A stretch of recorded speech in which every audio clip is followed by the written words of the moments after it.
अस्सलाम वालेकुम नाज़रीन, याहिया ज़करिया आपसे मुखातिब हूँ। इस्लामी जमहूरिया पाकिस्तान में एक और गैर शरई बिल पास हो चुका है। बिल ये है कि 18 साल से पहले कोई भी लड़का या लड़की शादी नहीं कर सकते हैं। अगर कोई इस कानून की खिलाफ वर्जी करता है तो दूल्हे को 3 साल और निकाह खां को 1 साल की कैद है और माली जुर्माना इसके अलावा है। जबकि इस्लामी नज़रियाती कौंसिल जो पाकिस्तान में सिर्फ बनाई ही इसलिए गई है कि जो कानून गैर शरई होगा वो उसकी निशानदही करेगी और उसकी रहनुमाई करेगी। तो उन्होंने ये बता दिया, जब कौमी असम्बली से ये बिल पास हुआ गुज़िश्ता दिनों, तो इस्लामी नज़रियाती कौंसिल ने बता दिया कि ये बिल जो है गैर शरई है। लेकिन सदर पाकिस्तान ने कल इस कानून पे दस्तखत कर दिए हैं और ये बिल पास हो के कानून की शक्ल इख्तियार कर चुका है।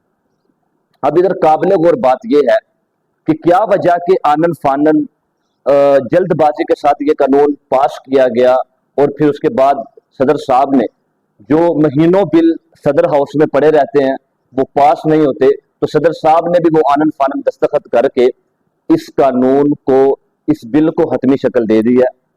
तो इसमें मेरी राय ये कहती है कि ये उलमा, जो अवाम पाकिस्तान, जो उम्मत मुस्लिमा फलस्तीन और गजा की तरफ मुतवज्जे हैं, अपने उन भाइयों के साथ खड़े हैं, बाइकाट की मुहिम में हिस्सा ले रहे हैं, उनके साथ इजहार यकजहती कर रहे हैं, कॉन्फ्रेंस से कर रहे हैं, जलसे जुलूस कर रहे हैं।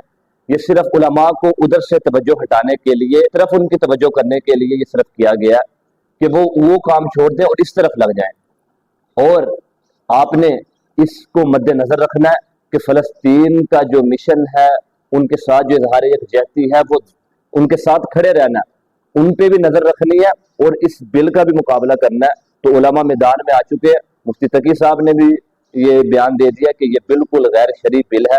और हमेशा की तरह सियासत में मौजूद मौलाना फजलुर रहमान साहब वो भी मैदान में आ चुके हैं। उन्होंने कहा हम ये बिल जो गैर शरई है हर प्लेटफॉर्म पे इसको चैलेंज करेंगे, बल्कि हर मुसलमान इस कानून की मुखालफत करता है, कोई भी इस कानून के हक में नहीं है कि जो शरीयत से टकरा रहा है।